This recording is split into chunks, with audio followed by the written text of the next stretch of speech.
The term succubus was for the first time used in the late 14th century to describe supernatural beings, derived from a Latin word succuba, meaning to lie beneath.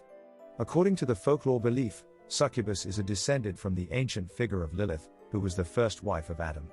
She left Adam and refused to return to the Garden of Eden after she mated with Archangel Samael, who mated with 4 succubi. Lilith is blamed for diseases inflicted on men but also for wandering about at night time, vexing the sons of men, and causing them to defile themselves. Further, as per the folklore belief, the succubus can take the form of a beautiful young girl, who may have deformities of her body such as bird-like claws or serpentine tails. One of the few references to Lilith in the Bible is a creature of the night, and more aptly referred to as the night monster. Regarding sexual activities, folklore descriptions suggest that the succubi force the men to perform cunnilingus.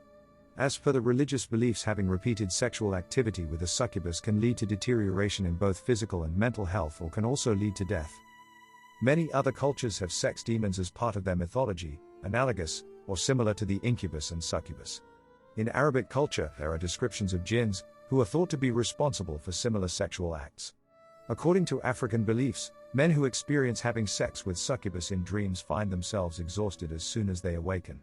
In Zanzibar, Popobawa primarily attacks men and generally behind closed doors. In Hungary, a lightet can be a satanic lover that flies at night and appears as a fiery light. In Swedish folklore, there is a spirit or goblin that rides on the chests of humans while they sleep, giving them bad dreams. In Turkish culture, incubus is known as karabasan. In all traditions, generally, it is believed that repeated sexual activity with a succubus may result in the deterioration of health or even death. In India, the succubus is referred to as Yakshini, who are attendees of Hindu god of wealth, Kubera, and are considered to be guardians of hidden treasure in the earth. They are shown as beautiful, voluptuous females with wide hips and narrow waists, broad shoulders, and exaggerated spherical breasts. Yakshinis are believed to provide gratification to senses as they have extreme beauty and have power to delight the body. 36 different types of Yakshinis are described in the texts of Tantras, who fulfill the different desires of human beings. They are believed to always remain young and beautiful, powerful, and effective, who if pleased can fulfill the materialistic desires of a person. Yakshini sadhana can be done by following specific tantras. Yakshinis are believed to be staying in the Himalayan region. Now, we will give 2 separate accounts of men convinced that they were being visited by the Himalayan type of succubus known as Yakshinis. Both men were from the Himalayan region and had prior religious beliefs that Yakshinis were real. An 18-year-old male from low socioeconomic status, who had no family history of any mental illness, presented with an insidious onset and continuous illness of 3 years' duration. He elaborated about someone having sexual intercourse with him, against his will.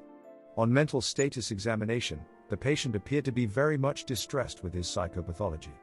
He described the phenomenon of auditory hallucination.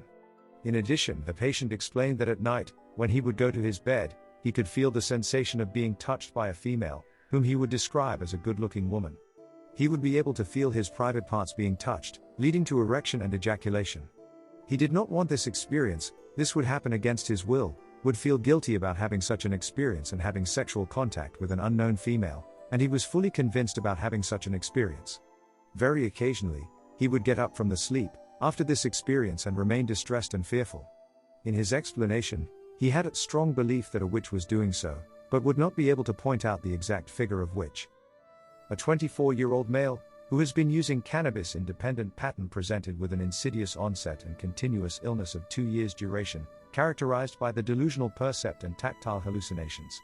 At presentation on mental status examination, he was untidy and ill-kempt, had blunt affect, however, there was no formal thought disorder.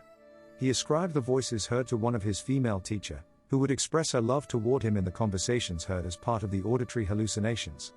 He also ascribed the tactile hallucinations to the same teacher. He described this as a sensation of vibration, which he would feel all over his body, more so in his thighs and genital region. This would occur mainly at night, when he would be fully awake or asleep and alone, would feel aroused, and simultaneously hear the voice of his teacher claiming to be responsible for these sensations. As per him, he would hear that she is in deep love with him and wanted to have sexual intercourse with him, would feel his penis to be touched, and in the process would have erection and occasional ejaculation. He would be unable to describe exactly how she would be doing this, but was convinced that it was she who was doing so. He also believed that his body is under the control of his teacher, who forces him to indulge in sexual activities, against his will. He would deny drawing any pleasure out of these activities and would say that he was not able to avoid this experience. Both men were distressed by their experiences, which had no explanation.